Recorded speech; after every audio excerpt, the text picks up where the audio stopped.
Listo, adelante, Ricardo. Hola, ¿qué tal? Buenas tardes a todos. Buenas tardes. Estamos aquí para llevar a cabo el examen predoctoral del estudiante de doctorado del programa de Cicata Legaria de física, del doctorado en ciencias en física educativa, de Jorge Holguín García, con número de registro B131296. Y los jurados que vamos a estar presentes en tu examen predoctoral somos el doctor Rubén Sánchez Sánchez, el doctor Mario Humberto Ramírez Díaz, el doctor Ricardo García Salcedo y tus directores, el doctor, doctor Luis Gustavo Cabral Rossetti y el doctor José Eduardo Moraley. Jorge, te vamos a pedir te voy a explicar un poco la mecánica del examen. Sí. Te vamos a pedir que en aproximadamente 30 o 40 minutos nos hagas una breve exposición de tu tesis, cuyo título es Aprendizaje basado en proyectos, técnica usada para que los estudiantes entiendan el funcionamiento de un motor eléctrico. Una vez que concluyas tu presentación, abriremos a una sesión de preguntas y respuestas por parte de los sinodales y posteriormente te pediremos que abandones un poco la videollamada para que nosotros deliberemos y podamos darte el voto, el, el, el resultado. Entonces, sin más, te pido por Sí, está favor que bien. comiences y te ajustes al tiempo lo más justo posible, por favor. Ok, entonces, híjoles. Bueno, eh, pues iniciamos, pues. Aprendizaje basado en proyectos, técnica usada para que los estudiantes de bachillerato entiendan el funcionamiento del motor eléctrico. La motivación de este es por muchas razones. Una de las razones es que la educación media superior está buscando que nosotros promovamos en los alumnos las competencias. Las competencias, pues es el conjunto de todas las habilidades y recursos que tiene un alumno para resolver problemas determinados. La idea es que podamos cambiar los preconceptos porque se da el caso de que llegan los estudiantes a nivel universitario y no dominan conceptos que se supone que deben dominar, como qué es campo, como qué es desde ley de Coulomb, qué es campo eléctrico, qué es campo magnético y cómo se generan.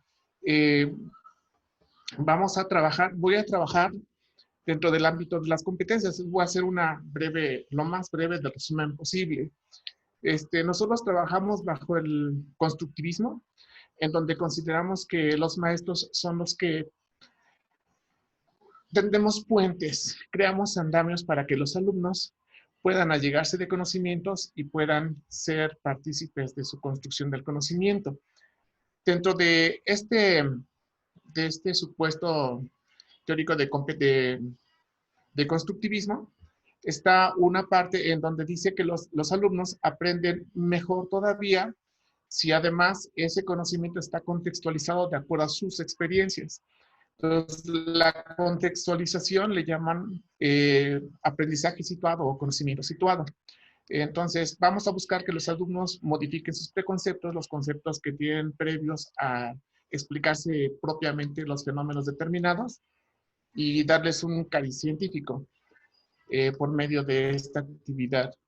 La relevancia del problema, pues nada más es ver cómo influye el aprendizaje situado, o en este caso, el aprendizaje basado en problemas, que es lo que, en proyectos, perdón, que es lo que que trabajé, con respecto al aprendizaje tradicional, en donde uno va con un guión. Entonces voy a comparar estas dos formas de enseñanza. Primero voy a iniciar con la idea de qué es estrategia y qué es técnica. Estrategia es un conjunto de actividades que se realizan con el objetivo de lograr algo.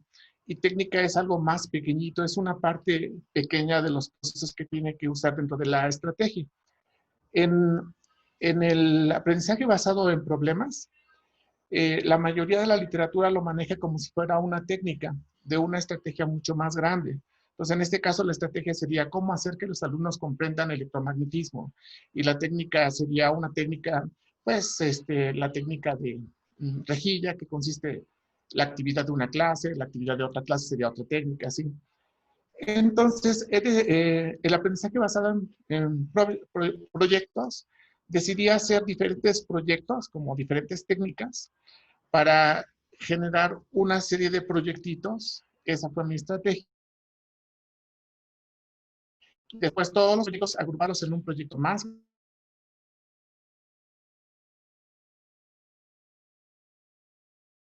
Entonces vamos a... aprendizaje basado en problemas se pega mucho con aprendizaje basado en proyectos. El aprendizaje basado en problemas es un poco más pequeño porque nada más resuelve un problema particular y se dedica nada más a trabajar sobre ese problema. En cambio, en aprendizaje basado en proyectos lo que se busca es que llegue a más cosas.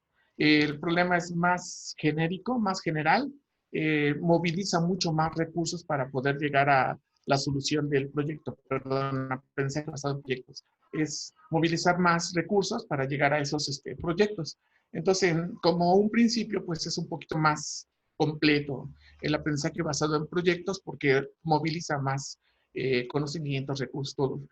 En ambos casos, pues se genera motivación, están dados en el mundo real, son problemas abiertos, son situados, lo que decía, o sea, están contextualizados, se fomenta el trabajo en equipo, se fomenta la investigación y se fomenta el análisis de cómo aprendemos, la metacognición.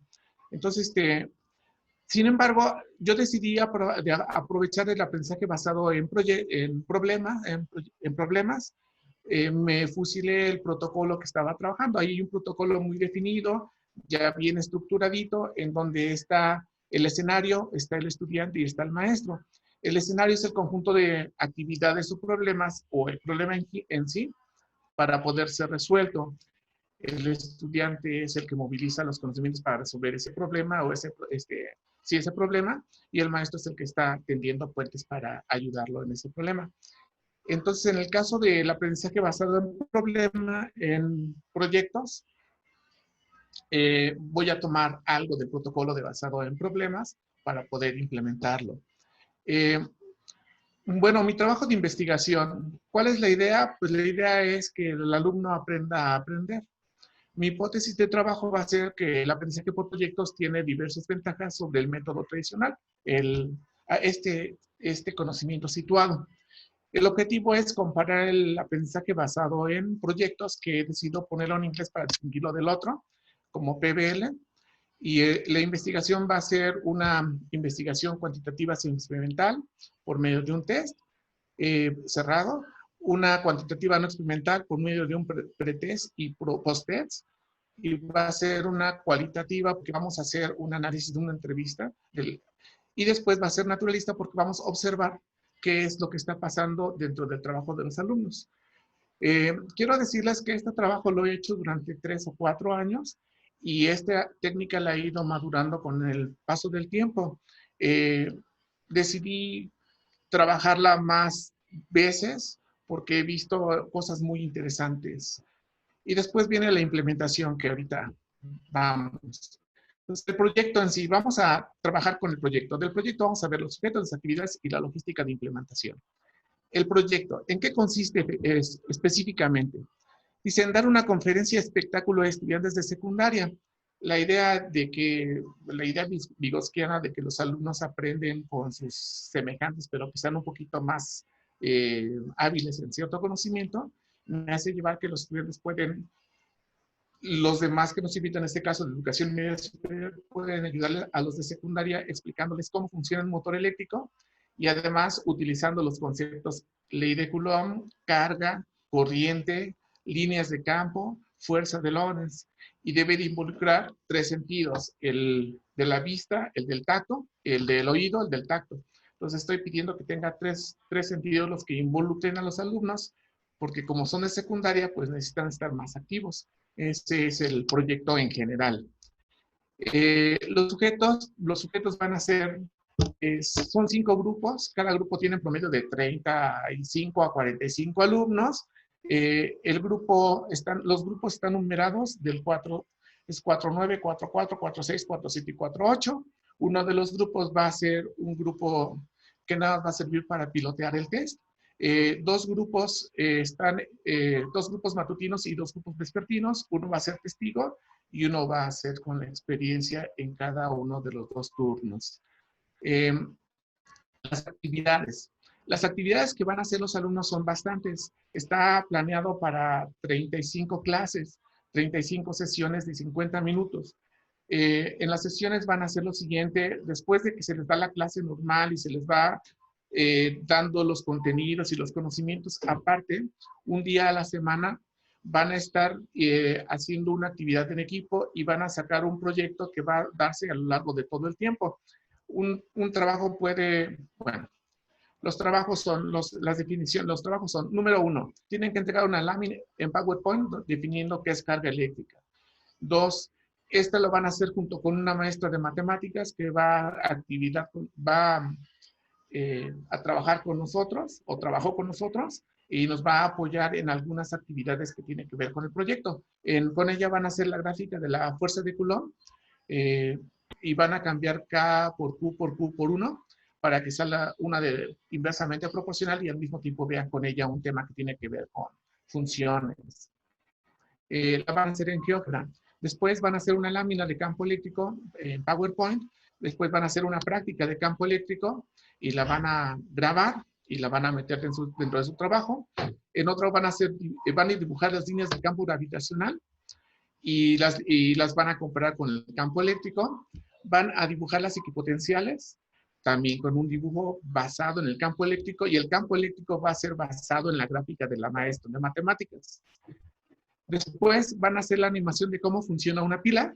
Después hacen una lámina con la regla de la mano derecha para que vean vectores en tercera dimensión. Después ven la fuerza de Lorentz y por último juntan todo el material y arman su conferencia a partir de todos los elementos que tienen. Vamos a continuar aquí. Primero, la logística de implementación. El primer paso: se les presenta a los alumnos el proyecto, los equipos se hacen balanceados. Yo ya los conozco, ya trabajé con ellos un semestre anterior, entonces más o menos los balanceo cognitivamente, o los alumnos que trabajan bastante, los alumnos que trabajan menos, los voy clasificando y voy buscando la manera de que sean lo más homogéneos posible los grupos. Se les da un mapa de ruta. Un mapa de ruta es como un conjunto de actividades paso a paso, que es lo que tienen que entregar, cuándo lo tienen que entregar y cómo lo tienen que entregar. Para cada uno de ellos se va a armar se hacen un grupo de WhatsApp para cada uno de los grupos para irlos retroalimentando constantemente. Van a trabajar en equipos, se van a hacer unas evaluaciones, va a haber todo tipo de evaluaciones: heteroevaluación, coevaluación, voy a evaluar yo, se van a evaluar entre todos, y al final va a haber un proyecto final. Y para este proyecto final también se les da una rúbrica. Eso es en cuanto a la implementación del proyecto.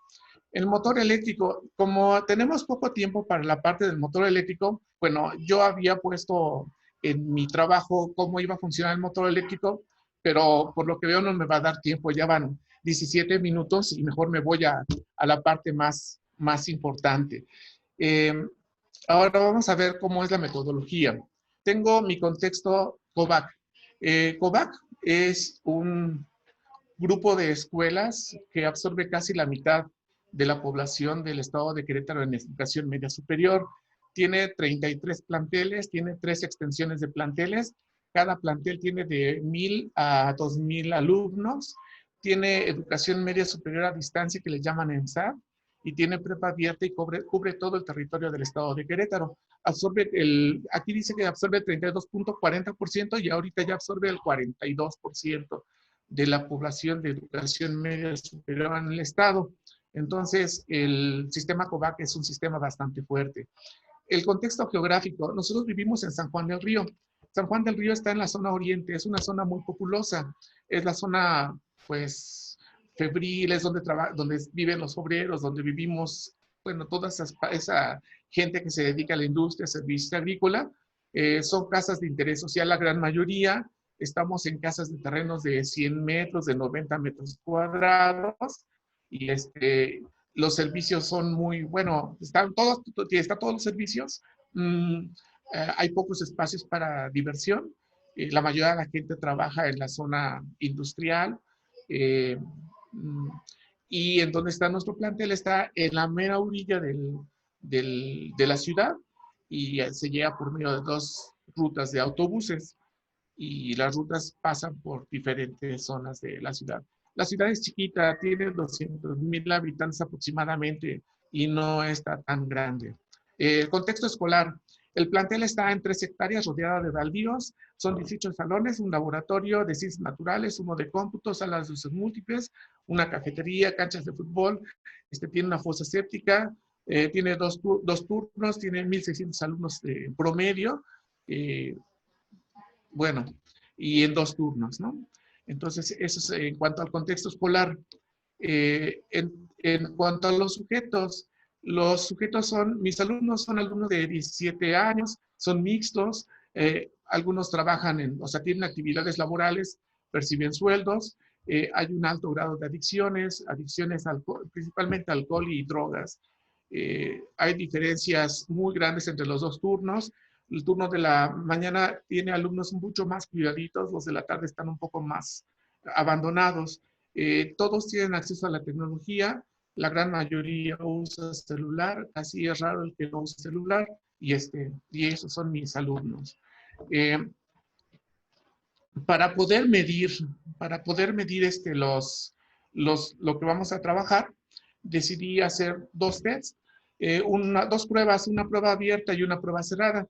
La prueba abierta consiste en una entrevista de 5 preguntas, totalmente abiertas, en donde trabajo preconceptos tomados de la literatura de investigación educativa, justamente cuál es el problema de preconceptos.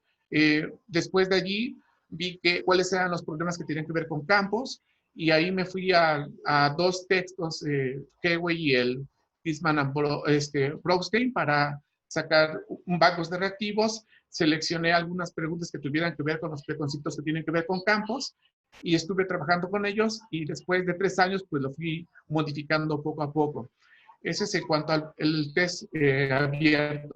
En cuanto al test cerrado, el trabajo fue más o menos similar. Como no encontré un test adecuado a lo que estaba buscando, decidí ir haciendo también un test, irlo madurando, y se fue piloteando con un grupo, con el 4-9, se fue piloteando, se le hicieron adecuaciones. Por ahí el texto de investigación educativa me dice que me permite hacer mis propios tests y me permite trabajar, pedir colaboración de profesores para ver cómo están las preguntas. Después se tiene que pilotear y se tienen que hacer las adecuaciones determinadas. El examen de texto abierto tiene 15 preguntas. Son 3 preguntas de la ley de Coulomb, 3 de campo eléctrico, 3 de pila, 3 de la ley de Ohm, 3 de campo magnético y 3 de fuerza de Lorentz. Se le hizo el índice de dificultad para cada una de las preguntas. Se encontraron estas. Se trabajó, pues el promedio, también se le midió el índice de discriminación, y bajo esta tablita de la literatura pertinente me dice que mi examen, que salió mi batería de preguntas para poder evaluar mi trabajo, salieron en que es ligeramente pobre para medirle fuerza de Coulomb, es pobre para medir campo eléctrico, es regular para medir la pila, es pésima para medir ley de Ohm, es pobre para medir campo magnético y es buena para medir fuerza de Lorentz, pero como estamos viendo lo del motor eléctrico, pues fuerza de Lorentz es la parte que nada más nos interesa. Entonces, con esto termina mi primer presentación. Voy con mi segunda presentación, ya para dar los resultados, y nos vamos rápido, todavía me quedan 13 minutos. Entonces vamos con las respuestas. Entonces los resultados, primero, estos son los resultados que tenemos. Esas son las 3 preguntas. Aquí vienen los resultados por porcentaje de cada uno de los grupos, del grupo testigo, del grupo PBL. Es más visual ver la gráfica. Aquí tenemos las gráficas de los 2 grupos, el testigo y el PBL. Si vemos el área bajo la curva, por ejemplo, si pudiéramos ver pues no sé, como si fueran áreas. Esta parte de las barras, parece que hay un poquito más de, así se perciben más áreas en la parte gris que en la parte negra. Vamos con el grupo de la tarde. En el grupo de la tarde se ven un poquito más parejitas las gráficas, pero así a golpe de ojo. Eh, para, para ver, para hacer nuestro análisis, pues agarramos nuestra hipótesis nula, que es, pues no hay diferencia entre las medias de ambas muestras. Aquí pongo una imagen, esta es un poquito de distracción, pero vale la pena. Pongo una imagen para que vean cuál es la práctica que hicimos sobre campo eléctrico. Aquí se alcanza a percibir bastante bien las líneas de campo eléctrico y ahorita describimos esta práctica. Entonces, como son dos pruebas independientes, hacemos una prueba TD-Student. La TD-Student tiene que tener normalidad, homogénea, independencia. Hacemos la prueba de normalidad, la de homogeneidad del level también la hice, pero no la metí en esta presentación, porque me dio que, pues, por la prueba de TD-Student no hay una diferencia entre ambas muestras, al menos al 5%, en ambos casos. Entonces, nos fuimos a hacer un metaanálisis.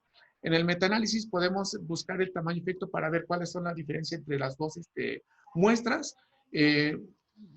Pues puse a investigar las tres alternativas del tamaño efecto. Puse la delta de Gauss, la H de Hedges y la D de Cohen. Trabajé con la D de Cohen porque es la más fortalecida. Trabajando la D de Cohen, llego a estos resultados. A ver, ya sé, aquí.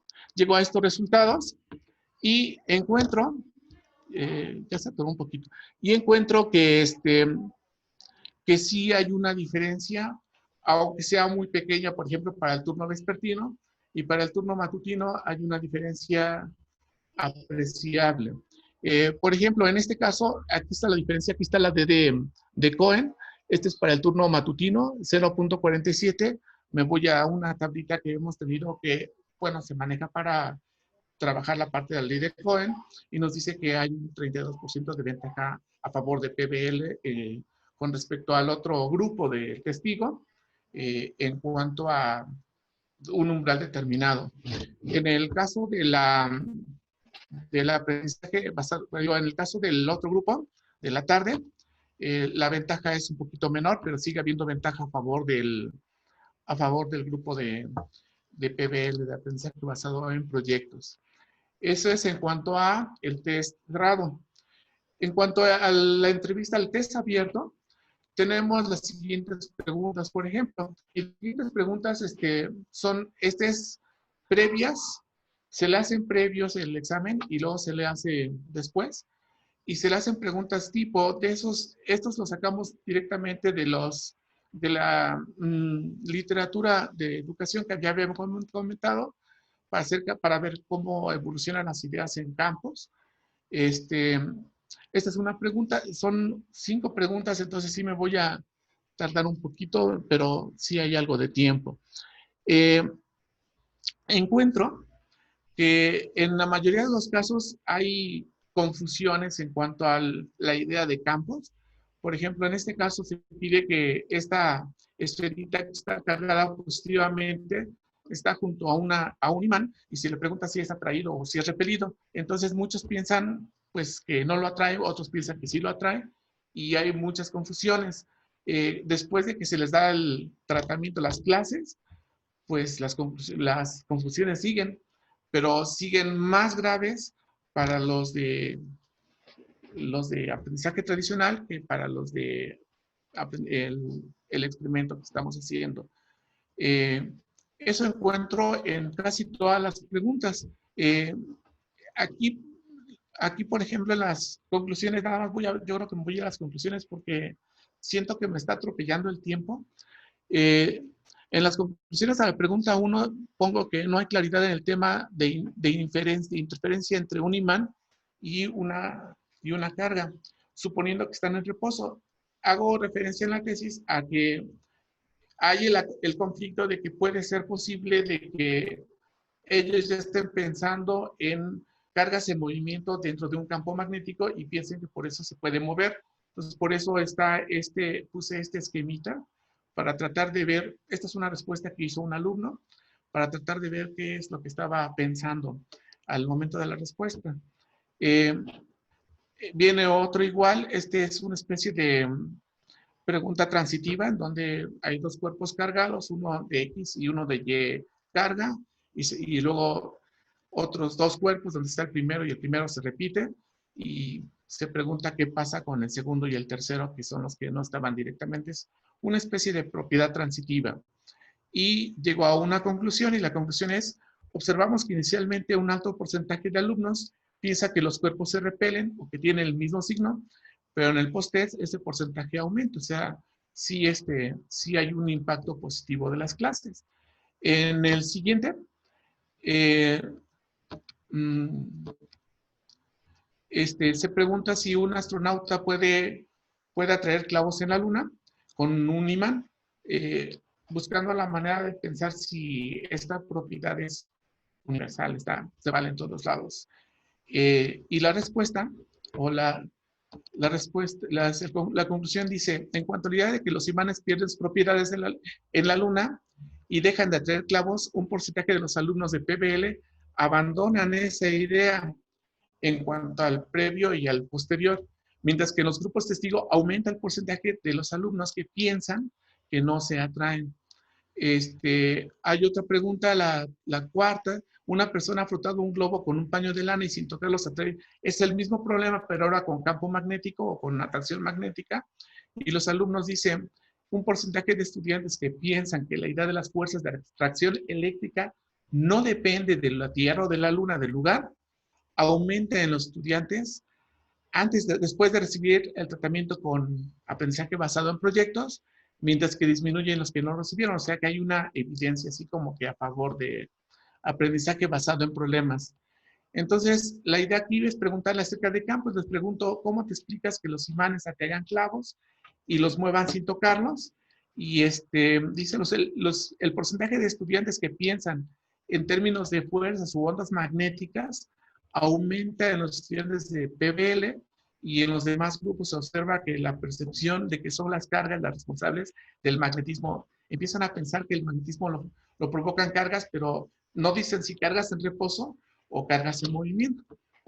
Las conclusiones finales en este test post-test indican que es más significativo el cambio de preconceptos en alumnos que llevaron PBL que en los alumnos que no lo llevaron. En la mayoría de las respuestas se observa un cambio de conceptos favorables en el tratamiento, o sea, en PBL. Viene la entrevista que les hice. En este caso, la entrevista que les hice tiene que ver con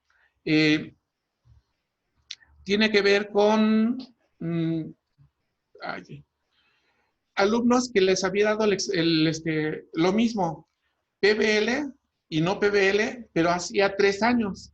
Tenían 3 años que no estaban en la escuela, entonces por medio del Facebook los recuperé y le hice a 2 alumnos de PBL, los entrevisté con las mismas preguntas del test post-test, y después, como a los 8 días, le pregunté a una alumna que no había recibido el tratamiento y que era de la misma generación, las mismas preguntas.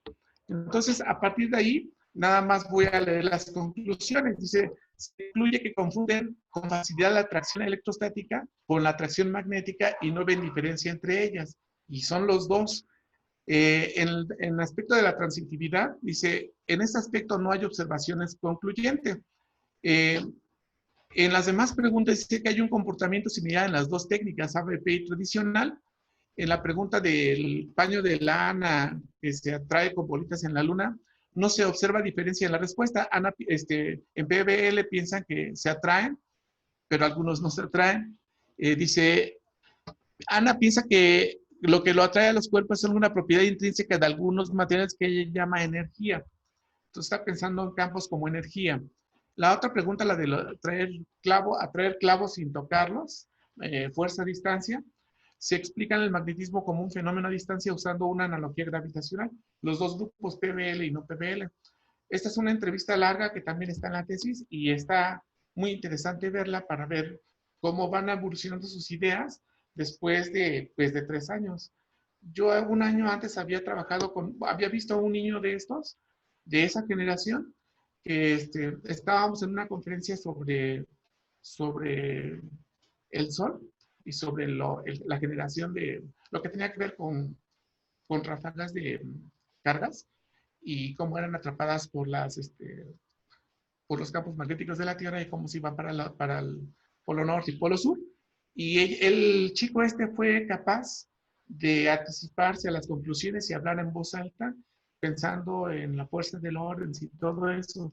Y eso me había llamado la atención, pero aquí pues no se ve claro. Dice, conclusiones. La entrevista deja entrever que no hay una diferencia apreciable entre las respuestas que hacen los estudiantes. Las entrevistas realizadas evidencian que el ABP no hace efecto adicional en la memoria o en el aprendizaje a largo plazo. Y aquí vienen cosas. Resultados en las redes sociales. Entonces yo les había comentado que había hecho me llegó una historia de WhatsApp, alcancé a ver el WhatsApp de un grupo de alumnos, me lo mostraron y me pareció muy interesante ver cómo trabajaban. Entonces, pues entonces aquí está el trabajo. En el trabajo, en el WhatsApp, como formaron un grupo para hacer su trabajo en equipo. En su trabajo en equipo, puse a todos los alumnos el número de participaciones y qué fue lo que hicieron en forma directa o indirecta. Y hago un análisis de datos y ahí está el análisis de datos, pero llego a las siguientes conclusiones, ¿no?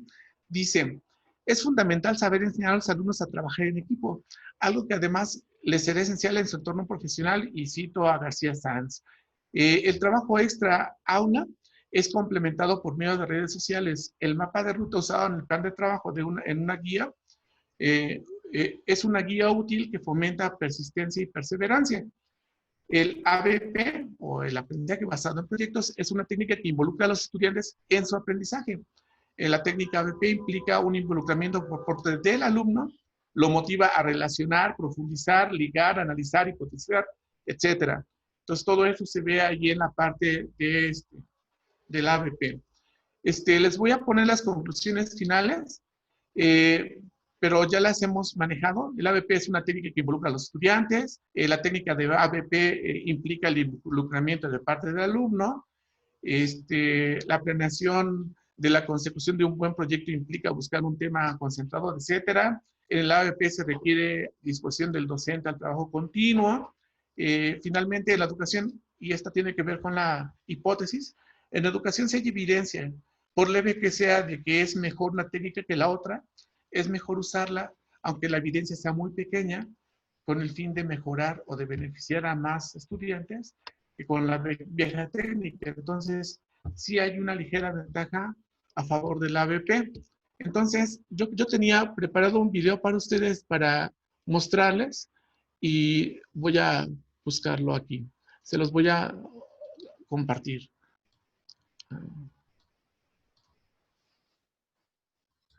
Este es ya el trabajo concentrado que hicieron los muchachos. Entonces se los pongo.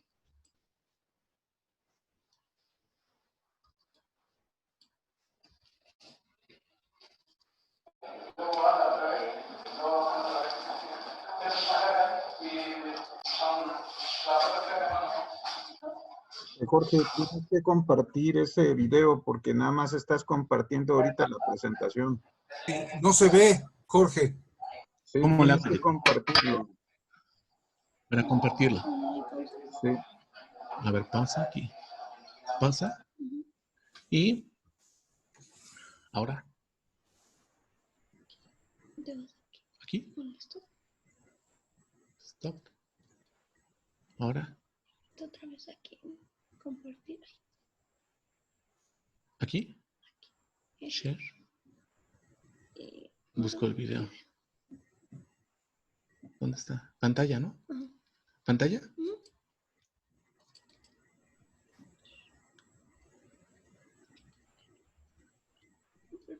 A ver, aquí está.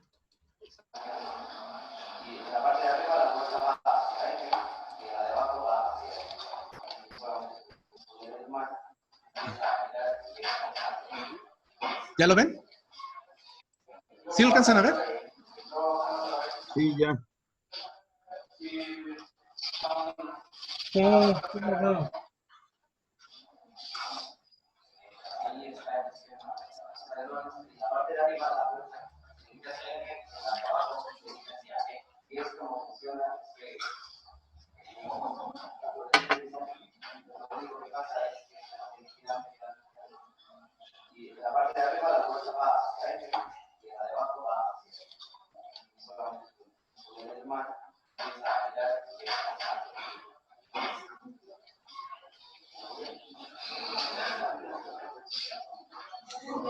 Aquí están mostrando cómo funciona el motor eléctrico.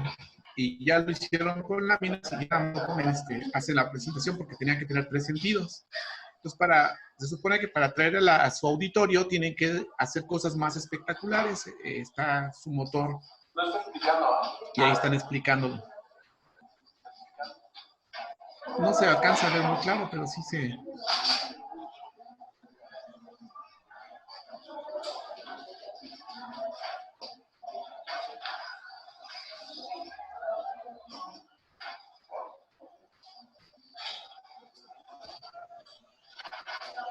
¿La regla de la mano derecha ya la pasaron? Ok. Y como proyecto de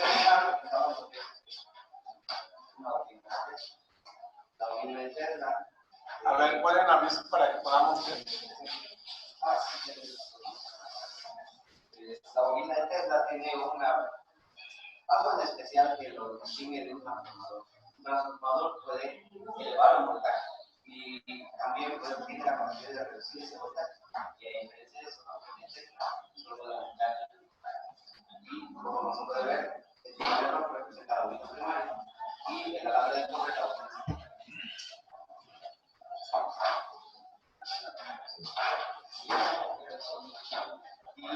Y esto qué loco.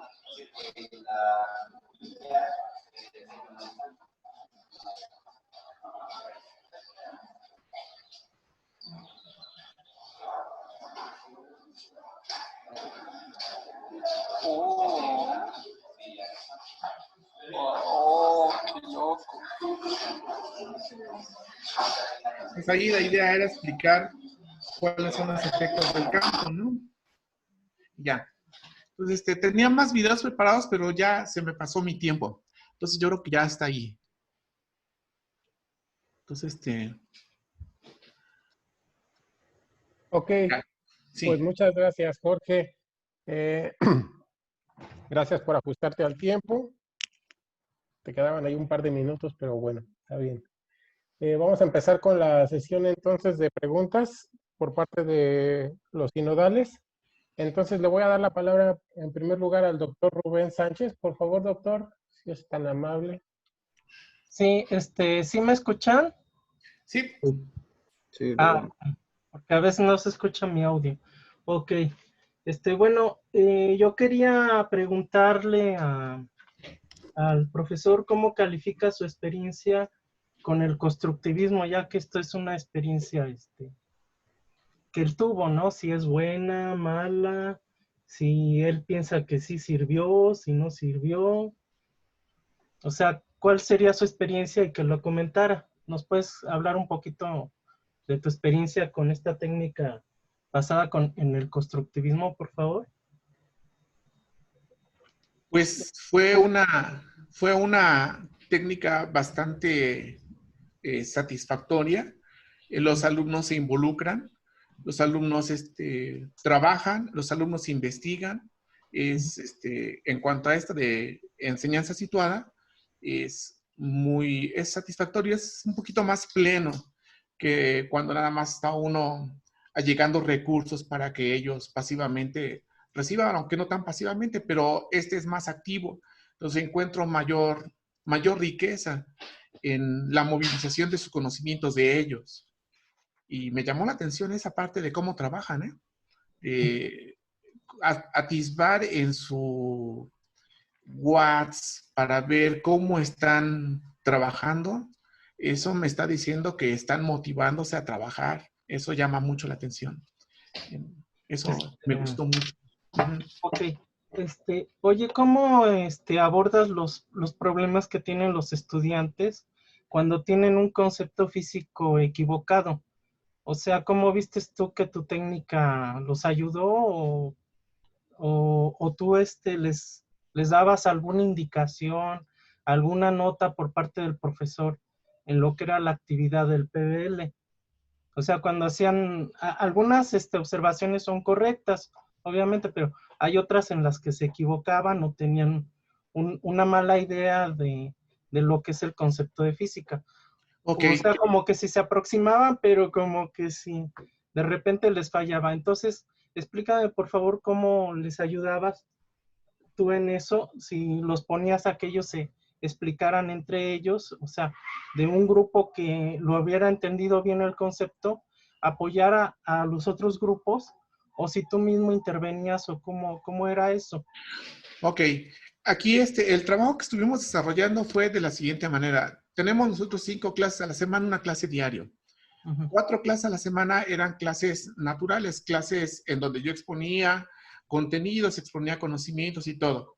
En donde yo estaba censando qué estaban haciendo y yo podía retroalimentarlos. La 5ª clase la dedicábamos únicamente a trabajo en equipo. Entonces yo diseñaba una actividad, casi siempre terminamos diseñando una actividad. Bueno, me van a entregar tal cosa según el mapa de ruta. Entonces, si van a entregar tal cosa, entonces con esta actividad puedo cubrirla. Entonces, hacía una actividad para que ellos se organizaran y fueran encaminados hacia la consecución del proyecto que estaba en cuestión. Entonces, me iba yo trabajando por equipos. Entonces, trabajaba los equipos, les daba una actividad, una guía específica para sacar un producto ese día, previo al producto que iban a sacar después.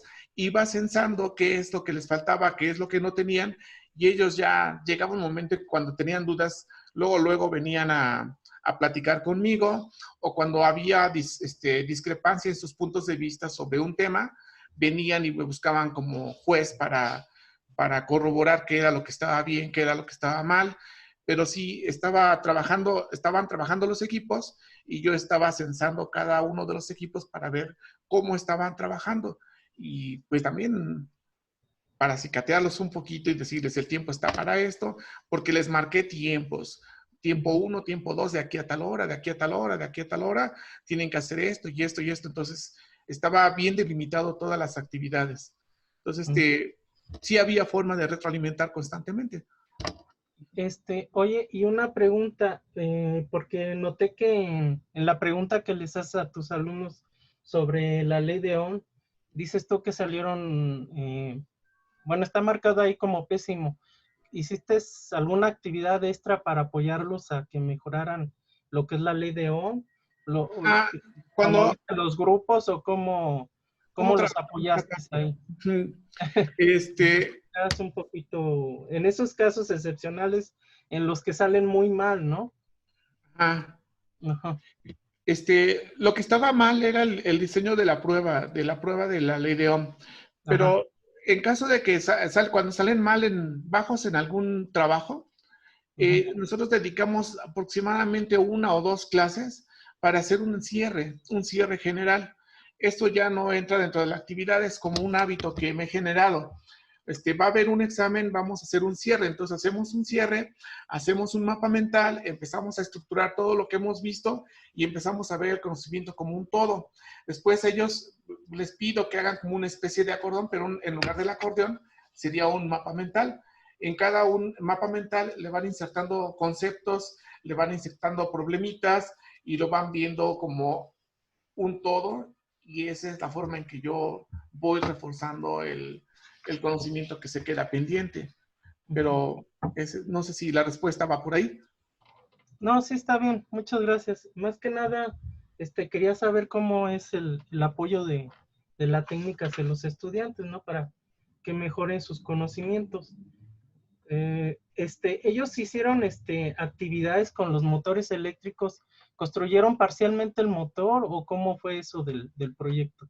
¿O nada más fue la pura presentación como nos dijiste? En el proyecto se les pidió que ellos dieran una conferencia dirigido a hipotéticos alumnos de secundaria.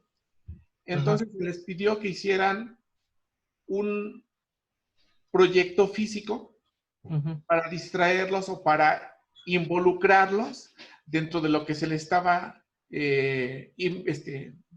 dando la plática. Entonces iban a hablar de motor eléctrico, pues tenían que hacer un motor eléctrico y explicarles en qué consistían. tengo las prácticas ahí marcadas, entonces hay videos recordemos que en el proyecto era involucrar 3 sentidos: el sentido de la vista, el sentido del tacto y el sentido del oído. Entonces, ellos preparan sus audiovisuales de las prácticas, ellos preparan su material, sus proyectitos. Por eso el chico de la bobina de Tesla, alguien hizo una máquina de toques, cada quien diseñó lo que ellos quisieran para tratar de jalar la atención del auditorio. Pero cada quien hizo un diseño de lo que ellos quisieron. Ellos fueron libres de elegir. Entonces, pero la mayoría sí. De hecho, el proyectito del motor eléctrico, ellos lo construyeron en el laboratorio, hicieron una práctica al respecto, siguiendo la idea de fuerza de Lorentz y explicándolo con la regla de la mano derecha para ver cómo se movía. Entonces, o sea que sí pusieron las manos activas sobre los experimentos. Ajá. En ese aspecto también las actividades fueron, ahora sí que valga la redundancia, pues activas, ¿no?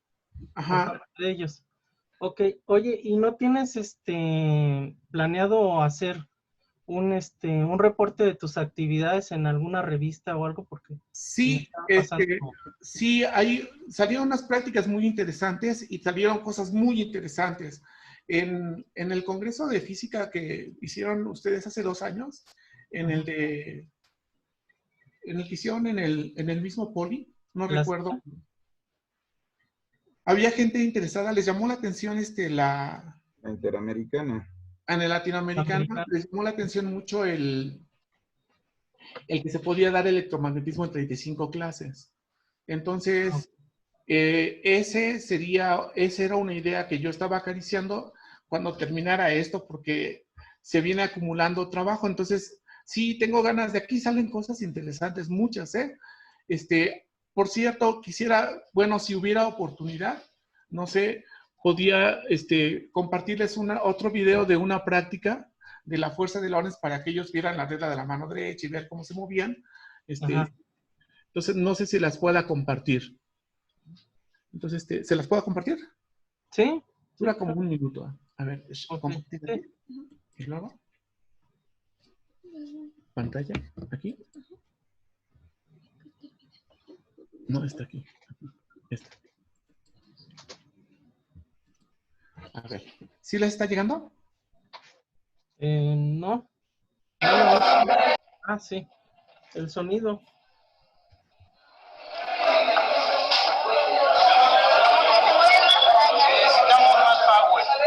Todavía no se ve, Jorge. No. ¿Lo pongo chiquito? ¿Ahora? Tienes que compartir, acuérdate, la ventana del video. ¿Qué hago? ¿Compartir?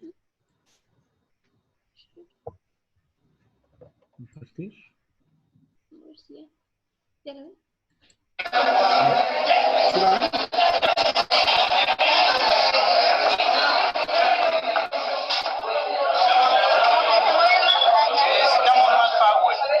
¿Sí se vio?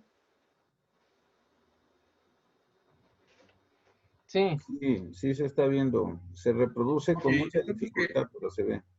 Sí. Ok. Se hace pasar una corriente eléctrica. Esta es una agua salina. Se pasa una corriente de aquí para acá. En la parte de abajo hay un imán. Los campos, el campo magnético va para arriba y la corriente va transversal, forma una T con respecto al campo magnético, y eso hace que se mueva pues las cargas para un lado y se atraen arrastran pues las semillitas que están aquí marcadas. Y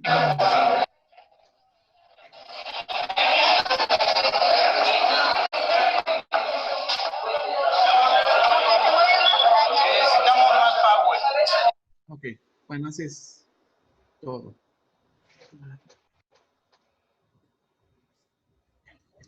Bueno, no sé.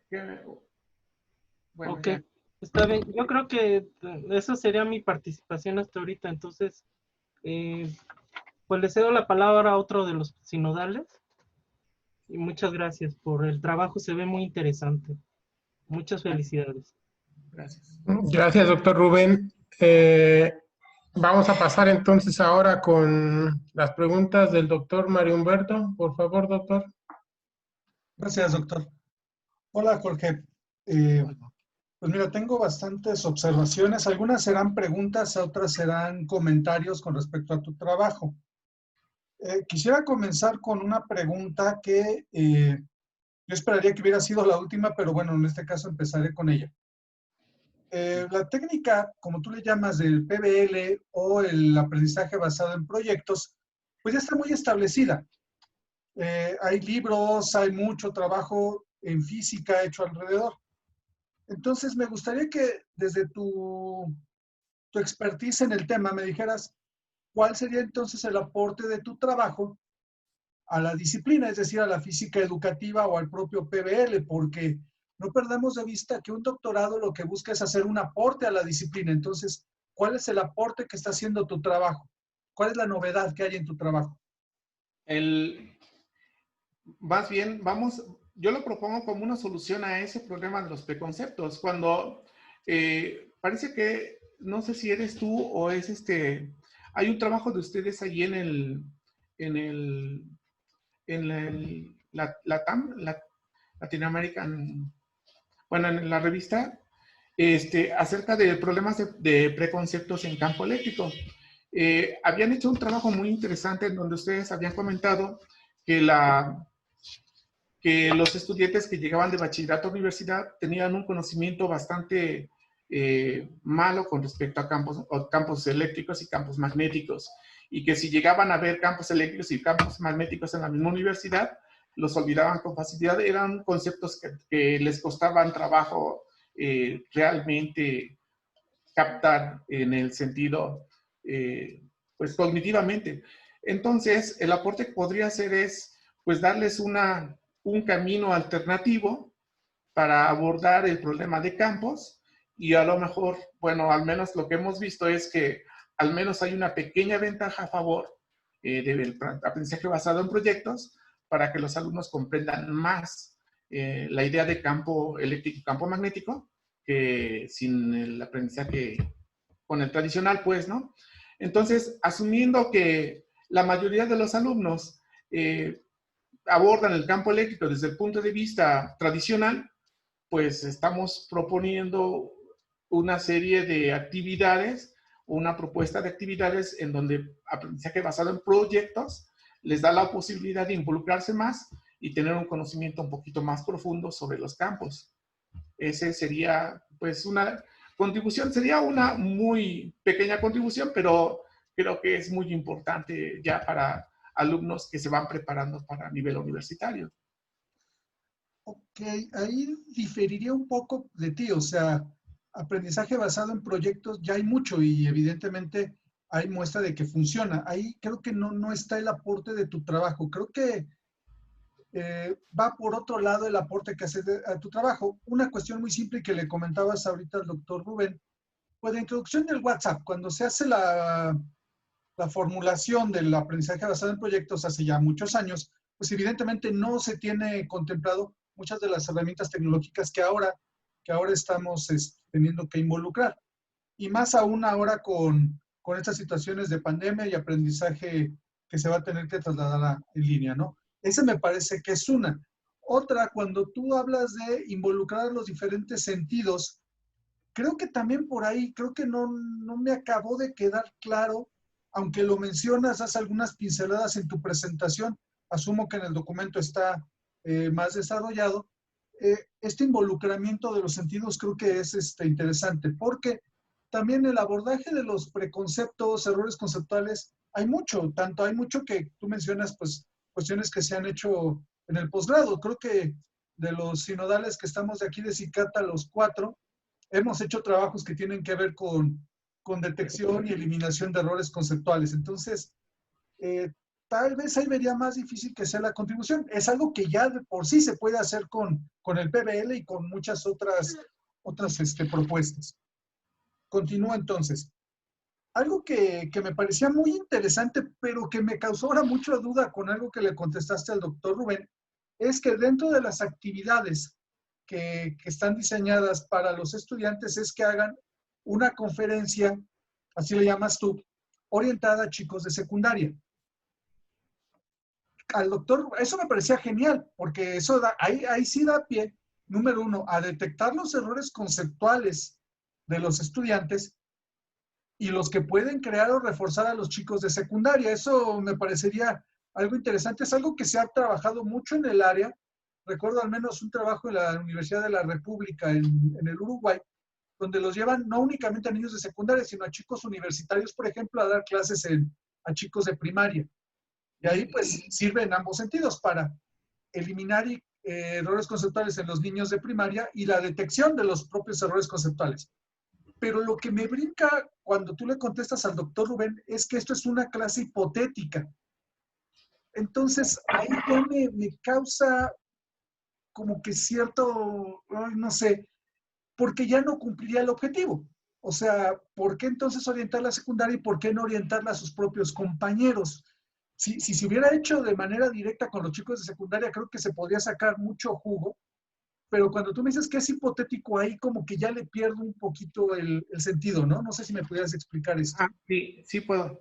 El asunto es que hay muchos factores que uno no puede contemplar.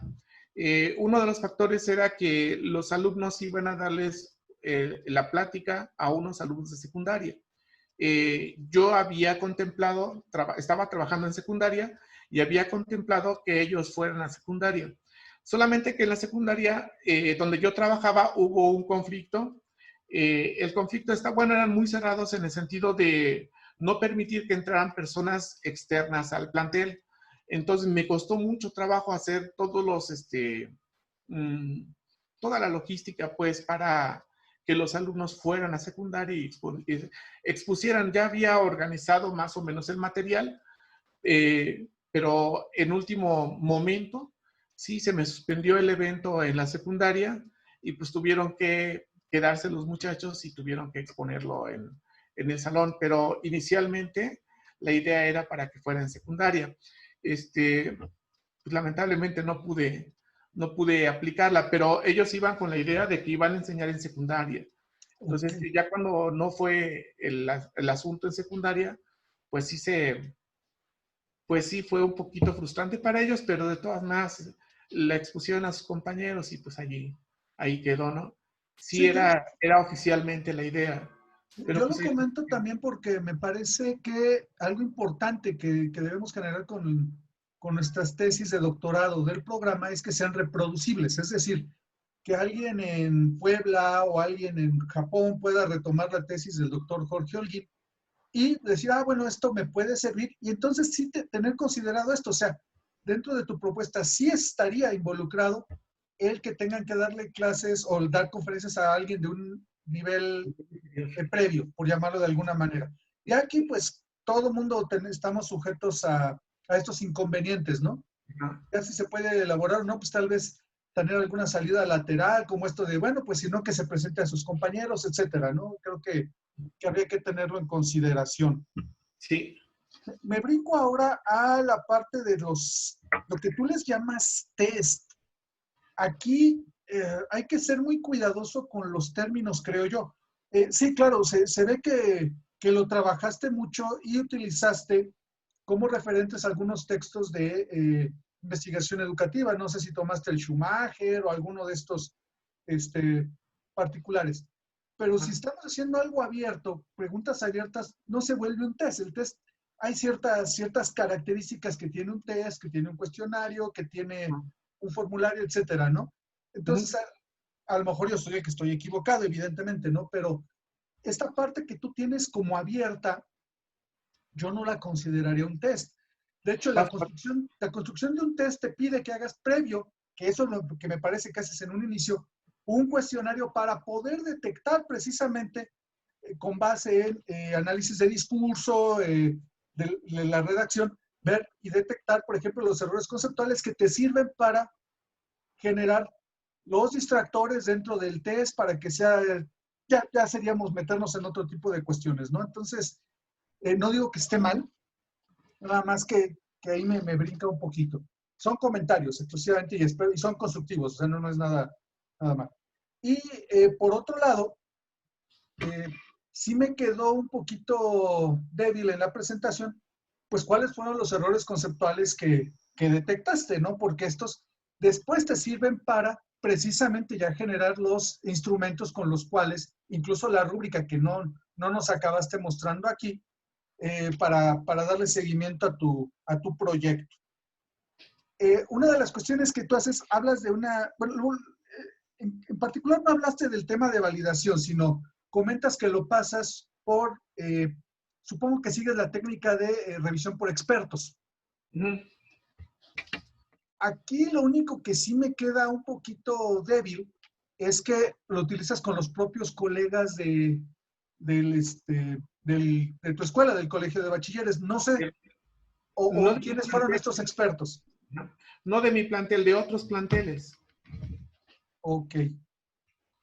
Lo hiciste con pares, entonces, en términos generales. Ok, entonces, bueno, porque todas estas técnicas de validación son, tienen sus diferentes medidas. Por ejemplo, no llega tu instrumento a un nivel de confiabilidad, o sea, hay que hacer ciertos procesos estadísticos, etcétera. Aquí los colegas saben de la doctora Fabiola, si ella hubiera visto tu presentación, diría, tache, eso no está validado, es más, no es un test. Yo no lo creo así, yo creo que es un buen principio, pero es otro de los aspectos que en trabajo a futuro creo que puedes refinar un poco más, porque en efecto, tal vez algo orientado específicamente al tema que tú quieres y al nivel en que tú lo trabajas, y en nuestra región no lo hay. Entonces, tal vez es otra de las líneas que puedes continuar trabajando, esto de la creación, validación y confiabilidad del test particular que tú estás trabajando. El doctor César pues, te podrá indicar que estos son trabajos de años, o sea, un test te puede llevar 10, 12 años para tener una validez, confiabilidad, pero bueno, si ya lo empezaste, pues puede continuarse por esa línea dentro de los trabajos que está derivando tu tesis. En un momento dado, tú hablaste que para esta parte de la conferencia con los estudiantes te habías platicado incluso ya con la maestra de secundaria. Sí. Entonces, estaríamos hablando de una especie de proyecto eje que une ambos niveles, en el cual es necesario la participación de la maestra. ¿Estamos de acuerdo? Como un agente se les denomina. Ajá. Ok. Sí. Situación que puede ser también una limitante. ¿Estarás de acuerdo? Ya te pasó a ti mismo. Ah. Sí, sí. Sí, pasó. Ok. Muy bien. Bueno, después, sí, bueno, no sé, quería comentar algo ya pasando a otro tema. Algo que nos hizo falta aquí en la presentación y que de repente por eso me da cierta sensación de que algo faltó, me hubiera gustado ver el PBL o el aprendizaje basado en proyectos, tiene una serie de pasos determinados. Paso 1, paso 2, paso 3, etc. Claro que incluso casi cada autor que trabaja esto hace algún tipo de variación. Por eso te comentaba en un principio cuál sería tu aporte, porque yo he visto propuestas de PBL de 8 pasos, otras las he visto de 7, otras las he visto como trabajan en TEC de Monterrey, por ejemplo, de 10 pasos. Me hubiera gustado ver específicamente, a ver, ¿cuáles son los pasos? Nuevamente en el entendido de que, a ver, yo, profesor Mario, lo voy a aplicar en mi clase de vocacional, entonces sí me gustaría ver casi como receta, ¿no? A ver, paso 1, con los tiempos, con los materiales, con las actividades específicas, ¿no? Porque, por ejemplo, fíjate que cuando tú dices, se tienen que crear equipos, y tú lo llamas equipos balanceados, pero fíjate que tú dices que creas ese balance en los equipos porque tú tienes una experiencia de un año previo con ellos. Eso nuevamente yo lo detectaría como una eventual debilidad de tu propuesta, dado que pues a lo mejor yo no tengo la experiencia con ellos y los voy a tener por primera vez en este periodo. ¿Cómo podría ser ese balance en los equipos que tú mencionas? Tú lo hiciste discursivo, no está como tal en la presentación en un documento que dijera, bueno, para hacer los equipos tiene usted que buscar ciertas características, etcétera. No lo sé. Entonces, no sé si veas que eso también puede presentarse como una debilidad o cómo propondrías hacer este balance de los equipos si yo no tengo esa experiencia previa con ellos. Acerca de los pasos de los que comentas de la implementación del proyecto, yo había checado eso, justamente el de los 10 pasos del del TEC de Monterrey, porque lo había checado en la tesis pasada sobre aprendizaje basado en problemas. Había checado también otra propuesta de plan de los 7 pasos que proponía Díaz Barriga, Frida, y había checado y había llegado a la conclusión de que se podían utilizar uno más fortalecido y hice una combinación de ambos. Aquí, efectivamente, aquí mi problema fue no especificar cuáles pasos usé, pero tomé esos pasos de Díaz Barriga, del TEC de Monterrey, de los 10 pasos, pero no están especificados, efectivamente. Es que fíjate que eso me regresa con lo que empezamos. Ese sería tu aporte. Ajá, entonces... Esta PBL de Holguín, donde se ven los diferentes pasos, los agregados que tú le haces, por ejemplo. Digo, a mí me brinca mucho lo del WhatsApp. Probablemente, pues en esta parte como actividad, pues en esta propuesta se tiene que colocar esto, ¿no? Te digo que ahí es donde yo pensaría que hace falta, ¿no? Sí. Sí, la verdad, sí faltaron esos pasos. Faltó especificarlos porque los tomé, la mayoría los tomé, de hecho, al inicio de la presentación, puse PBL con aprendizaje basado en problemas y proyectos, comparativo, y puse la parte de la implementación de aprendizaje basado en problemas, porque de ahí lo retomé para proyectos y empecé a trabajar proyectos con la técnica de con los pasos esos que estás mencionando. Sí, no, y eso es completamente válido, pero sería excelente haberlo visto. Porque entonces, varias de las preguntas, por ejemplo, que te hace el doctor Rubén, quedarían más claras a partir de, pues es que en este paso se realizó esto, en este siguiente paso, y con ciertos tiempos, porque nuevamente, si yo quiero aplicarlo, pues por ejemplo, tú ahorita dijiste esto de enseñar electromagnetismo en 35 sesiones, suena genial. Ahí tú ya me estás dando un tiempo, etcétera. Pero para tu propuesta específica que presentas acá, pues como que me haría falta eso, ¿sí me explico? Sí. Si tú se lo das al maestro que está junto, al salón de junto, pues tienes que darle casi la receta. Pues mira, tiene que aplicarse así. Y eso creo que, no digo que no esté hecho, por lo que mencionas está hecho, pero faltó reflejarlo un poco, ¿no? Me voy a pasar ahora a algunos de tus resultados, que me brincaron. Claro, cuando los resultados de tu test, ya te lo señaló el doctor Rubén, yo voy a hablar en otro aspecto. A mí me gusta mucho preguntar qué fue lo que no funcionó, porque, claro, a pesar de que te concentras en 3 preguntas para la parte de la fuerza de valores, nos presentas, y me parece correcto, el resultado para toda la temática. En ese sentido, tengo 2 preguntas.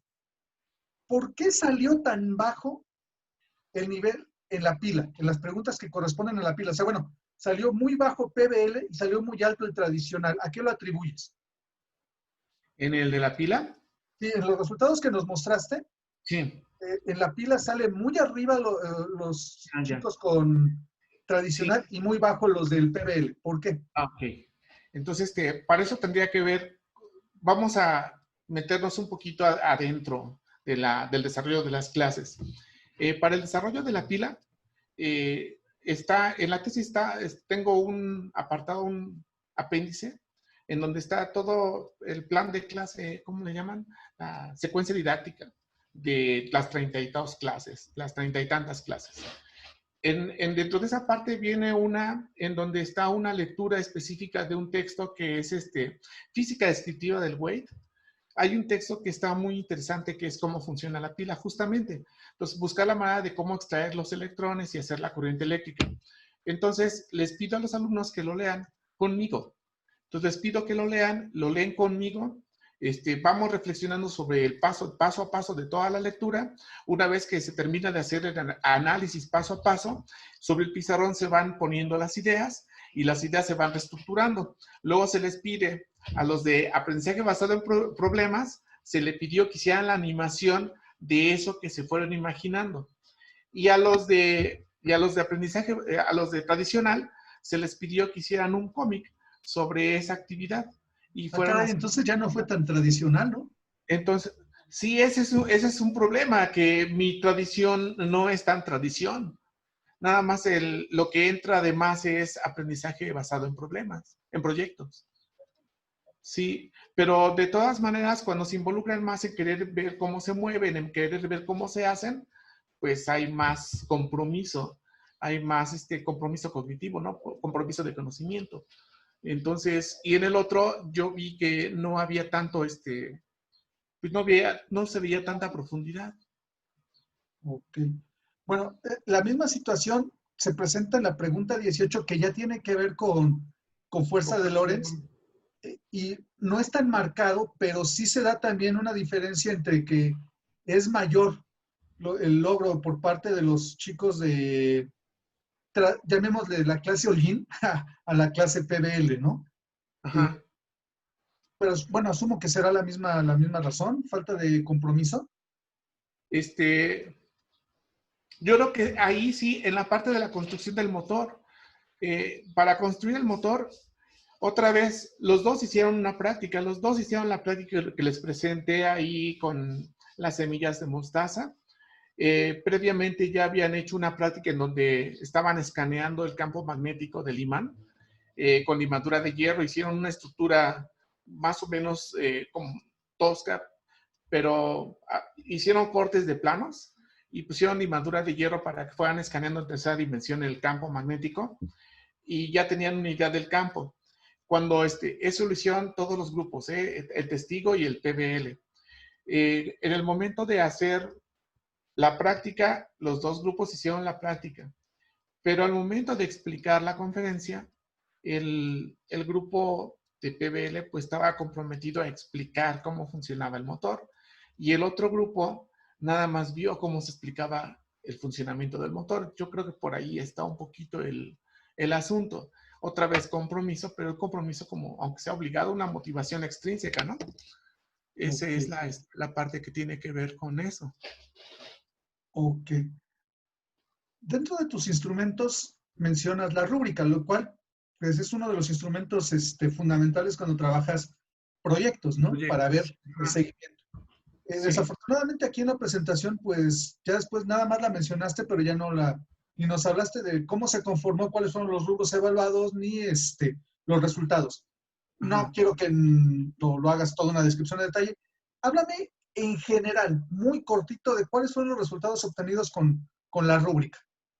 Con la rúbrica, pues por grupo, yo creo, vamos a suponer que cada equipo tenía 4 alumnos y tenía de 8 a 10 grupos. Cosas interesantes que encontré es que, por ejemplo, de 10 rúbricas por grupo, hubo unas 2 que mostraron un trabajo muy bueno y hubo quizá 1 o 2 que tuvieron un trabajo, pues la rúbrica no cubría todos los requisitos de la rúbrica, los rubros salían muy bajos. Y la mayoría pues estaba en la parte del medio, pero sí me llamaba la atención los que salían muy altos, tenían una habilidad discursiva en este sentido de campos bastante interesante. Y eso sí valía la pena ponerlo como parte de los resultados, si no lo había contemplado. Claro, pues yo sería de la idea de que los resultados de la rúbrica son fundamentales, ¿no? Porque te permite dar un seguimiento. Al proyecto. Los test te dan mucha información, claro está, pero son como etapa inicial, final, te hablan poco a veces del proceso, ¿no?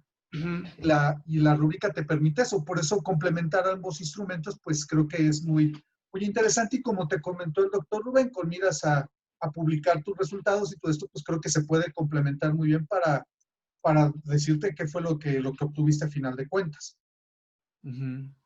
Sí, okay. Sí, porque, por ejemplo, te concentraste mucho en la entrevista y dado el perfil de los chicos que comentaste en la entrevista, yo no sé si sea tan valioso como podría ser los resultados de la rúbrica, porque los de la rúbrica sí los obtuviste en tiempo real, por llamarlo de alguna manera. Acá, dado que son pocos chicos, son 4, ¿no? Por los que comentaste en las entrevistas. Ajá. Y con tanta diferencia temporal, pues tal vez te sirva para ver esto de retención más o menos, pero creo que te sería más valioso para este instrumento cualitativo la parte de las rúbricas, porque incluso después lo puedes ligar en algo que comentaste al inicio de tu presentación, que bueno, todos estamos ahora obligados a enseñar por competencias, no sé cuánto tiempo va a pasar esto, yo creo que ya va empezando a ir de salida, pero bueno, al día de hoy está. Y la rúbrica te permitiría ver, incluso con los resultados que tienes ahorita, es decir, no diseñada ex profeso para evaluar competencias, sí determinar tal vez el nivel de competencia alcanzado por los estudiantes derivado de tu propuesta. Y te puede servir incluso para esta parte normativa con la institución que trabajas, que eso estamos obligados todos, ¿no? Entonces, creo que sí te haría esa recomendación retomarlo, porque los resultados los tienes. Tú tienes las rúbricas, pues es hacer el análisis y seguir trabajando con esto como trabajo a futuro incluso, ¿no? Y pues una reflexión final, porque ya algo de lo que me comentaste, te lo hicimos el comentario en la tesis de maestría. Creo que fue el doctor Ricardo, precisamente, a lo mejor estoy robando la pregunta o la observación. En ese entonces te hicimos el comentario de que tal vez tu propuesta estaba funcionando porque la hace el profesor Jorge Holguín. Sí. Ahí habría que ver esta parte de que tú seas el mismo objeto de estudio, porque tal vez tu propuesta no necesariamente funcione con otro colega, por ejemplo, ¿no? Dado que, por ejemplo, a los que tú llamaste grupos tradicionales, tú también les estás dando la clase, es decir, es el profesor Jorge Holguín, con las propias metodologías del profesor Holguín, es decir, yo eliminaría esto de que fue una clase tradicional. Es lo tuyo y tú le estás haciendo un agregado a lo tuyo, que es el PBL, ¿no? Entonces, nada más es como reflexión, es algo que en este momento no podemos analizar, pero sí lo dejo como reflexión que habría que ver en ambos casos, tanto con PBL como en tradicional, porque tiene resultados que están funcionando también. Esto, lo que tú le llamas tradicional, te digo, se ven en los tests que tú estás presentando, que en algunos rubros sale más alto. Ver cuál es el factor Holguín para que esto esté funcionando, ¿no? Por mi parte sería todo. Te agradezco la presentación, te felicito. Y bueno, doctor Ricardo, por mi parte sería todo. Ok, muchas gracias. Antes de dar la palabra a los directores de tesis, me voy a permitir hacer algún comentario, alguna pregunta. Desgraciadamente, todas las preguntas que yo tenía preparadas me las ha quitado el doctor Mario, y precisamente las mismas. Entonces, algunas de ellas son las siguientes. Por ejemplo, ¿es cierto lo que dice el doctor Mario sobre el test? Yo creo que sí hay test, se han aplicado en nuestro posgrado. Por ejemplo, el Electrical Circuit Concept Evaluation, que está ahí, que se ha aplicado en estudiantes de preparatoria, se pudo haber utilizado, pero bueno, no está mal lo que tú hiciste. Simplemente habría que ir pensando en, quizá con los resultados que ya tienes, hacer algunas pruebas para verificar su validez, ¿no? Sí. Como dijo el doctor Mario, la metodología, hay muchos artículos en los que se ha probado su eficacia, y como que lo que hace falta en tu trabajo es evidenciar cuál es la diferencia que tú has hecho en términos de otros trabajos. Es decir, si es un trabajo de doctorado, uno esperaría que dijeras algo más de lo que se ha hecho ya. Entonces, ya te lo pregunto. Solo es para que reflexiones. Sí. Finalmente, ¿no? La otra, como dijo también el doctor Mario, te digo que todas me las quitó. También me hubiera gustado ver cuál es claramente la metodología que tú llevaste a cabo. Existen varias, como ya se mencionó, de que si son 6, que son 8, que son 10 pasos, pero ¿qué hiciste? ¿Cómo lo hiciste? ¿Por qué lo hiciste? ¿Qué le criticas a cada paso? ¿Qué le aportarías tú al proceso del aprendizaje basado? En ese sentido, pues quisiera hacer alguna discusión sobre ello, porque no lo mencionaste, no se ve, y en principio se supone que es una tesis de doctorado, ¿no? Sí. La otra. Bueno, entre los pasos es obviamente la generación de los grupos y no me queda claro por qué dices que los grupos son diversos o heterogéneos, entonces habría que decir qué significaba eso, ¿no? Es decir, ¿cómo elegiste a los equipos? Este, En términos de si tú les, por observación, o les aplicaste algún test como de inteligencias o de estilos de aprendizaje o algo que te diera a ti la posibilidad de decir, mira, estos muchachos son líderes, estos muchachos sirven para esta parte. A eso me refiero, ¿no? No sé sí, qué puedas opinarme, porque eso sí, Jay, sí. no has Este, comentado. al inicio de la actividad sí les apliqué el test de inteligencias múltiples. Mm, También está marcado allí en la tesis, todos los grupos, la mayoría fueron kinestésicos. Eso es algo que me llamó la atención. Incluso los que no son, los que son piloto, también los que son con testigo, también están ahí en esa parte. Y entre visuales y auditivos, pues hay muchos, pero lo que me llamó mucho la atención era que eran kinestésicos. Eh, la parte de cómo hacerle para poder hacer un grupo más o menos, hacer equipos más o menos equilibrados, pues sí, lamentablemente tenía que ver con la experiencia. Entonces, había un grupo que nada más le había dado una sola vez esa actividad ese semestre. En ese caso, yo había trabajado previamente un tema y en ese tema empecé a ver cómo se comportaban y cómo trabajaban.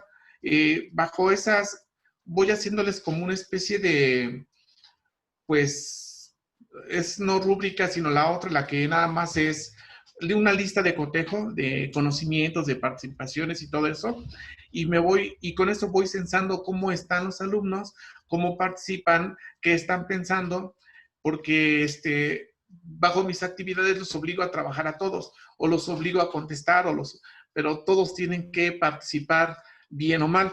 Entonces hago una lista de cotejo y voy viendo qué alumnos participan proactivamente, en forma correcta, dónde están los errores. Entonces, esa lista me permite ir haciendo un censo de cómo están los alumnos y a partir de esa lista, pues puedo yo clasificarlos en alumnos que son más proactivos, más interesados en el conocimiento y los que se les facilita más, hasta los que se les facilita menos y cuáles son sus condiciones y más o menos los voy conociendo. Una vez que están bajo ese criterio, los formo mentalmente, ¿no? Porque sería de mayor a menor y empiezo a numerar los números del 1 al 40 y les pido que hagan equipos de 4 de manera que sean tantos del 1 al K, no pueden estar complementados, los primeros 10 dígitos están separados y así los voy ordenando, ¿no? Entonces ellos tienen cierta libertad para juntarse, pero tiene que ser, hago pues 4 equipos y de los 4 equipos no pueden mezclarse entre ellos, entonces ellos tienen que escoger de los otros grupos y ellos se van buscando. Entonces busco la manera de que haya afinidades entre ellos, pero también de que estén lo más balanceados posibles. Esa es la técnica que utilizo. Esa técnica no la manifesté allí en el escrito. Entonces esa parte sí es importante de escribir, ¿no? Cómo balancear los equipos. sí. La otra, Sí. la rúbrica, ¿para qué la utilizaste? La rúbrica la manejé para el proyecto final, para el proyecto final. Solo para proyecto final, porque a veces en muchos trabajos que he leído, la rúbrica incluso sirve para evaluar algunas actividades. Es decir, si cumplió con su trabajo individual, una coevaluación de los mismos estudiantes. O sea, yo creo que hizo falta recolectar información que en este momento podría ser útil para la redacción de un artículo interesante, ¿no? Ahí también es otra parte que también, es que yo vi, híjoles, es muchísimo lo que salió bastante y discernir entre qué ponía y qué no ponía, sí me conflictuó bastante. Tienen ellos Me fui a la parte de aprendizaje basado en problemas de Shola o Sola, del compilador del Politécnico, y de ahí encontré unas técnicas muy interesantes que me llamaron la atención para poder evaluar, para que hicieran su ecoevaluación y sus evaluaciones. Les asigné sus roles a cada uno de los alumnos en los equipos. Tú eres el abogado del diablo, tú eres el presidente, tú eres el mediador, el medidor del tiempo, el reportero. Todo eso sí está escrito ahí en la tesis. Entonces, todos esos roles los cumplieron ellos para trabajar por equipo. Además, se me ocurrió una técnica para que ellos se evaluaran y les di una especie de rúbrica. No se puede llamar rúbrica, es como un diario de actividades. Entonces, yo les daba una hoja de actividades y les pedía que pudieran una calificación de 0 a 4, por ejemplo, a sus compañeros, y cada uno ponía una calificación. Entonces, yo me evaluaba a mí mismo y evaluaba a mis otros compañeros. Y luego pasaba la hoja al otro, pero tenía que estar bien argumentada. Entonces, si yo veía a una persona que tenía 4, 4, 4, yo iba a la mesa y yo corroboraba que efectivamente tenían 4, 4, 4. Entonces, yo también intervenía en esa evaluación. Esa parte tampoco la puse. Pero esa parte es una cosa interesante, porque al final la calificación que ellos tienen en la agrupación de la calificación final, pues tiene que ver con el desarrollo de la clase, cómo fueron colaborando para afianzarse su aprendizaje y el producto final. O sea, no nada más me quedo con el puro producto final, me quedo con la evolución de cómo fueron trabajando. Entonces, sí, ahí sería descriptivo. Sin embargo, la planeación que estoy marcando en la secuencia didáctica, ahí pongo los problemas que van saliendo y la forma en que voy censando todo lo que van aprendiendo los muchachos. También como descarga, ¿por qué no lo contemplé de esa manera, no? Entonces sí, de hecho estaba llevando una bitácora de cómo se iban comportando cada uno de los alumnos y cuáles problemas eran capaces de resolver y cómo retroalimentarse.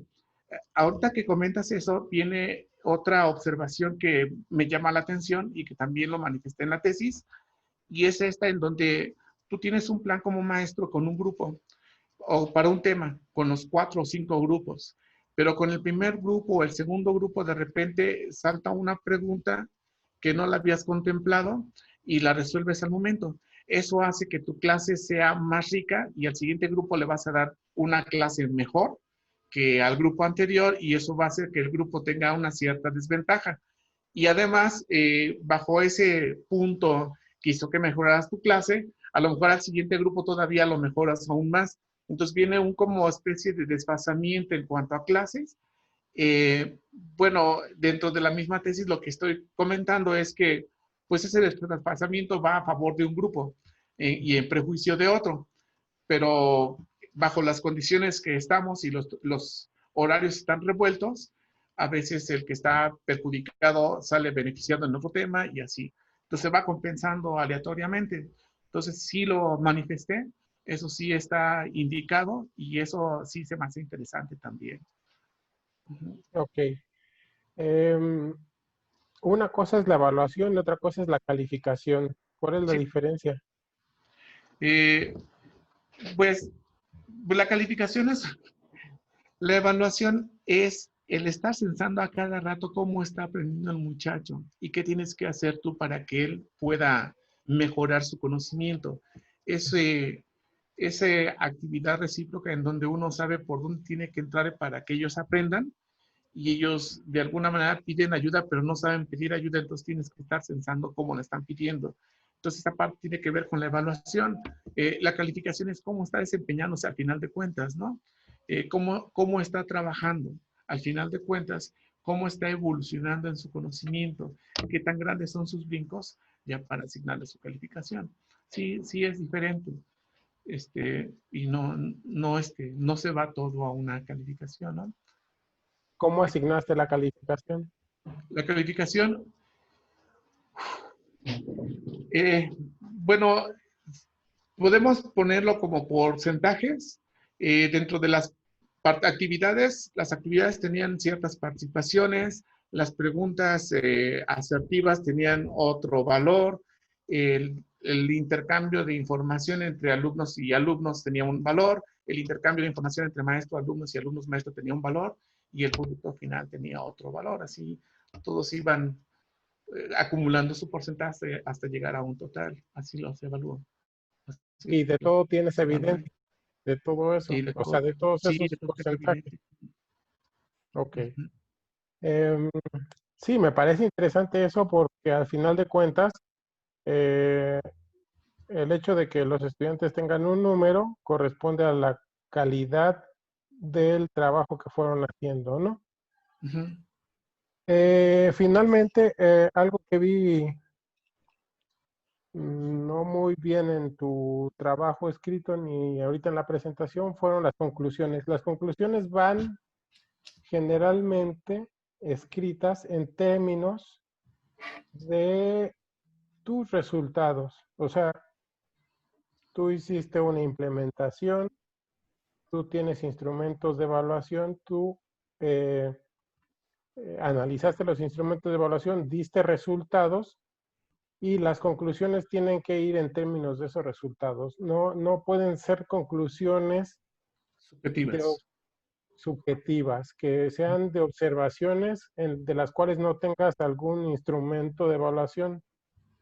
Entonces yo vi varias cosas ahí en tus conclusiones que no están o no parecerían estar sustentadas en algún instrumento, ¿no? Ujú. Entonces no es que esté mal, bueno, uno puede escribir todo lo que quiera en las conclusiones, pero realmente las que son más válidas son aquellas que provienen de los instrumentos de evaluación y de los resultados, ¿no? Ujú. Entonces, para que lo consideres en el documento final. Entonces, por mi parte es todo. Casi todas me las había quitado el doctor Mario y no voy a redundar en ellas. Ujú. Entonces, si me permiten, le voy a dar la palabra al doctor Luis. Por favor, doctor, si usted es tan amable de comentarnos algo. Hola, buenas tardes. Gracias. Jorge, yo creo que de alguna manera las preguntas que han salido, creo que yo ya te las había adelantado Sí. cuando hablamos. Ajá. Y lo que quiero destacar, que he hecho mucho de menos en tu tesis, es la parte teórico-metodológica. Ahí, para mí, hay un problema, y un problema severo, en el sentido de que de dónde te estás agarrando teóricamente para construir cualquier cosa. Veo que eres una persona muy entusiasta, pero que todo se te hace interesante. ¿Interesante de qué? Si tú vas a usar un marco teórico basado en el constructivismo, pues bueno, hay alguna vertiente que tiene que ver el entorno sociocultural, que no lo he visto. Pero también hay otra vertiente cognitivista, que está centrada en el sujeto que aprende. Dices por ahí que vas a ser capaz de eliminar los preconceptos en los estudiantes. Yo no lo creo. José Ignacio Pozo dice que por más que uno hagamos, y yo comparto con él esto, lo más que podemos hacer, y yo lo he podido experimentar en carne propia, es convivir con ellos, pero nunca quitarlos. Y la mejor prueba que tengo de esto es lo que tú hiciste con tus estudiantes después de 3 años. Leo lo que les preguntaste y haz de cuenta que no pasaron por el curso. Así, de plano, independientemente de si es abierta, cerrada, no pasaron, ¿no? Confunden campo eléctrico con magnético, con gravitacional. Hay un cacao mental ahí terrible. Entonces, yo echo de menos esa fundamentación teórica fuerte que tiene que estar en la tesis plasmada, y con esas gafas es con las que vamos a ver, porque con esas gafas es con las que vas a proponer cosas. Los profesores Mario Humberto y Ricardo te hicieron preguntas justamente sobre los instrumentos. Yo ya te lo había dicho. Estos instrumentos, ¿qué miden? Bajo lo sacaste del Hewitt, lo sacaste de acá. ¿Y qué significan? ¿Qué miden? ¿Hacia dónde van? ¿Qué valoran? ¿Qué no valoran? ¿Qué certifican? Yo no lo tengo claro. Ya lo habíamos hablado.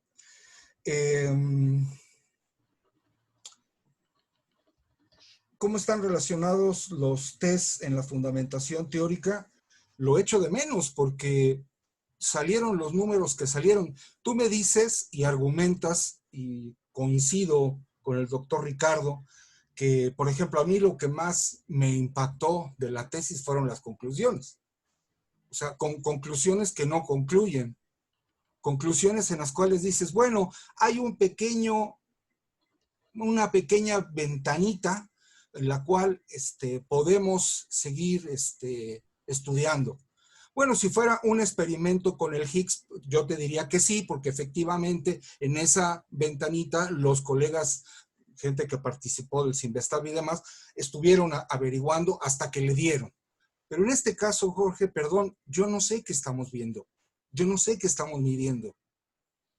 No sé hacia dónde vamos. ¿Por qué? Porque no veo una fundamentación teórica robusta, insisto, robusta, porque el doctor Ricardo y Mario Humberto fueron muy puntuales. Esto es una tesis de doctorado en la cual tú tienes que mostrarnos cuál es el aporte que estás haciendo. Si vas a usar 10 pasos, 7, 4 y medio, raíz de 2 pasos, me da lo mismo. Tú me tienes que decir en el marco teórico, con esas gafas, tienes que decirme muy fuertemente qué estás haciendo y por qué y para qué.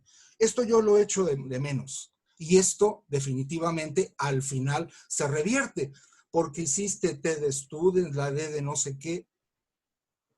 Para mí, si hubieras hecho una prueba más, una prueba menos, me quedo exactamente igual. Porque yo no sé cómo ligas los tests, las entrevistas y demás con la fundamentación teórica. ¿De dónde salen? ¿Cuál es la ligazón entre los dos? Yo no la veo. Echo de menos, definitivamente, como te lo dije en su momento, la discusión del motor eléctrico hecha por los alumnos. Está ahí metida en un apéndice, creo que es el D. Esta parte tiene que estar en la parte central, porque yo recuerdo que el título de la tesis es Aprendizaje basado en proyectos, técnica usada para que los estudiantes entiendan, fíjate, un concepto muy subjetivo, el funcionamiento de un motor eléctrico. Bueno, he visto un video en el cual ponen ahí una gráfica con un motor, veo que es una espira circular. Lo que discutes en la teoría que está sacada de uno de los libros de texto estándar es una espira cuadrada. Seguramente hubo problemas, no hay discusión al respecto. No podemos decir, bueno, si los muchachos son capaces de construir un motor es porque ya entendieron. Yo te lo dije en su momento. Yo puedo construir un motor eléctrico siguiendo las instrucciones de YouTube sin saber una gota de electromagnetismo y funciona. No se trata de esto. Aquí se trata de otra cosa. Entonces, echo mucho de menos estas cosas. Coincido con los colegas, con los puntos que han dado, pero para mí la parte que echo mucho de menos es una fundamentación fuerte, muy fuerte, en la fundamentación psicopedagógica del trabajo. ¿Qué es? ¿Hacia dónde va? ¿Y cómo lo vas a armar? Porque si no, bueno, pues vamos a hacer toda una serie pues, de instrumentos, nos va a parecer bien, me parece interesante, pero claro, vamos, cuando uno hace una tesis, en el camino aparecen muchas cosas interesantes. Sí, yo publiqué 5 trabajos, de los cuales 2 no están en la tesis. ¿Por qué? Pues porque no tenían que ver con la tesis. Temas muy interesantes, pero que no tienen que ver con la tesis. Igual aquí contigo. Aparecieron cosas interesantes, pero la parte central, medular, es, insisto, el título, ¿no? ¿Cómo le vamos a hacer o cómo le vas a hacer tú para luchar contra los preconceptos, que para mí es una lucha, vamos, casi que perdida de inicio, para que se entienda el funcionamiento del motor eléctrico. Insisto, yo no veo el motor eléctrico como parte central de la discusión. Veo un péndulo, veo un imán, todas esas cosas están muy bien, muy interesantes, pero ¿dónde está la discusión epistémica? ¿Dónde está el problema central, que es el motor y su discusión, y lo que hicieron, y lo que tú propones? Si tú vas a proponer un test, un examen cerrado, abierto, medio abierto, entrevista, me da igual, lo que tú propongas, ¿dónde está la fundamentación psicopedagógica que avala ese instrumento? Porque hay que, como dicen ellos, hay que validarlo. Porque si no, yo también puedo inventar cualquier cosa. Pues lo agarro de aquí, lo agarro de allá, y al rato no tengo tesis. Tengo un Frankenstein ahí que salió de todo un poco porque me parecieron interesantes. Entonces, es lo que yo te quiero decir. Ya lo habíamos platicado. Creo que lo que habíamos platicado, las contribuciones de los profesores anteriores redundan en esto. Por supuesto, ellos son expertos en el área de física educativa, lo han dicho de mejor manera, tal vez incluso hasta más educada que yo, pero yo soy muy sincero contigo. Aquí hay un problema serio, y el problema que yo veo es la fundamentación teórica de lo que vas a defender, para de ahí poder construir lo demás. Es mi comentario. Muchas gracias, doctor. Eso es todo entonces. Le damos la palabra al doctor César. Por favor, doctor.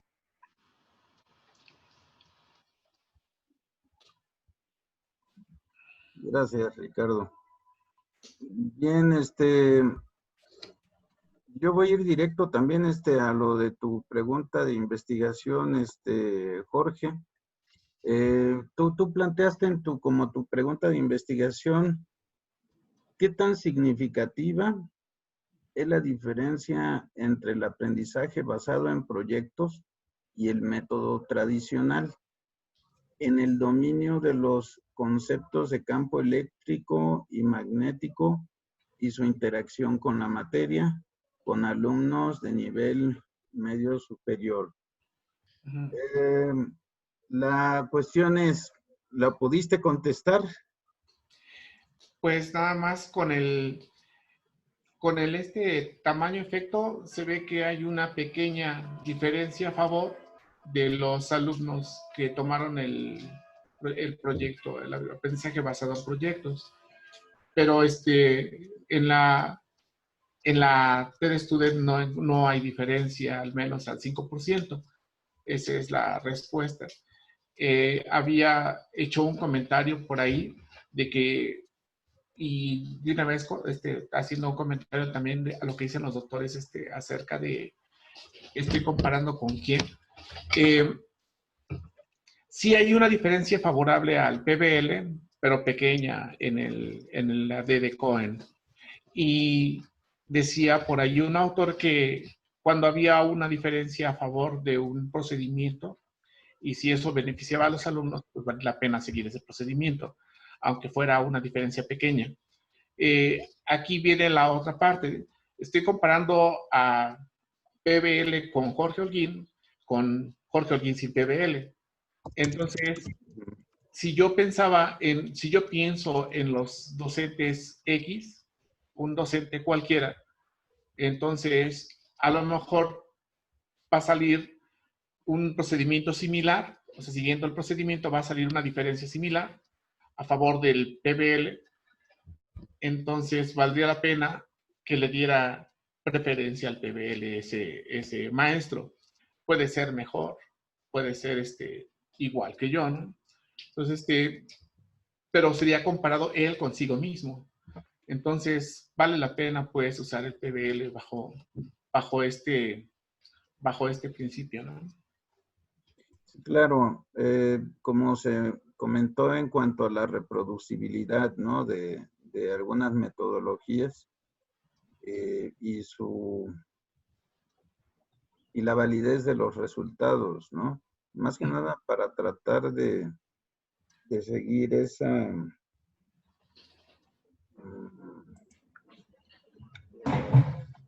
como esa...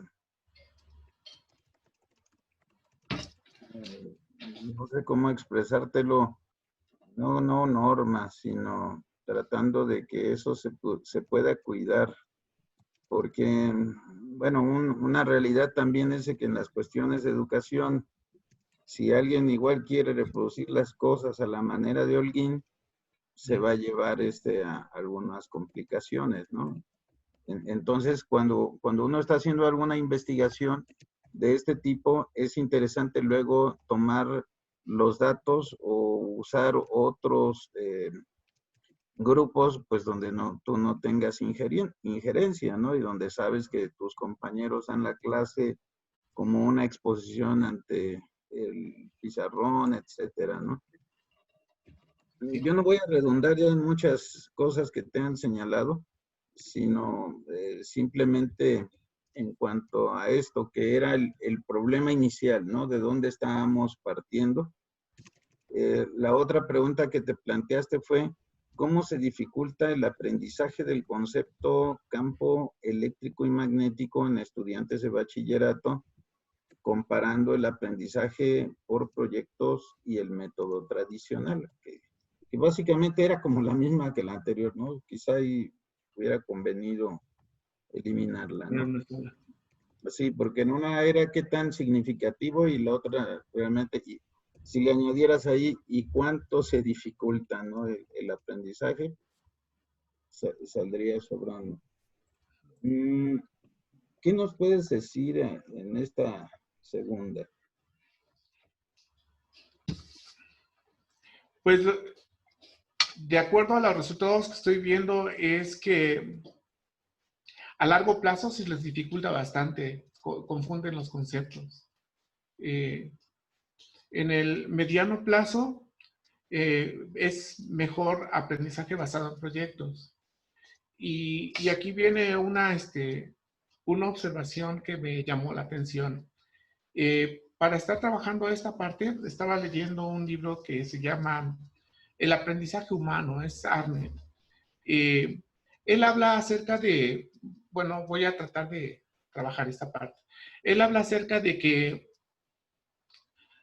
hay un quinto estadio desde el punto de vista cayetano, que hay un quinto estadio que sería el análisis postformal. Entonces él habla de diferentes estadios de aprendizaje. Llega el adolescente y termina en operaciones formales, y después de operaciones formales viene análisis postformal, en donde ya son capaces de hacer diálogos, ya son capaces de hacer debates, ya son capaces de medir juicios, evaluar, ponderar cosas y tomar las decisiones adecuadas.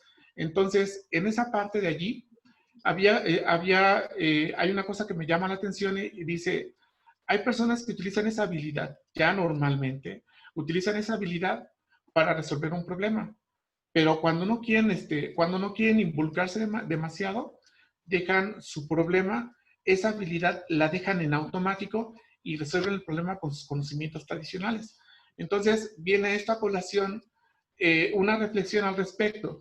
Te quedas pensando, bueno, ¿van a perder la habilidad o van a omitir esa habilidad, por ejemplo, de campos magnéticos, de campos eléctricos, porque realmente no le interesa recuperar esa habilidad por la actividad que están llevando? O sea, si van a estudiar, por ejemplo, no sé, contabilidad, pues entonces quizás no les sea útil resguardar ese conocimiento. Sin embargo, lo que valdría la pena estudiar, y ahí es lo que me da pie para investigar, es entonces el impacto no debe de estar en qué tanto están aprendiendo o modificando ese concepto, si lo van a usar o no lo van a usar, sino qué tanto efecto o cómo sería el efecto sobre su desarrollo cognitivo, el hecho de darles campo magnético o campo eléctrico.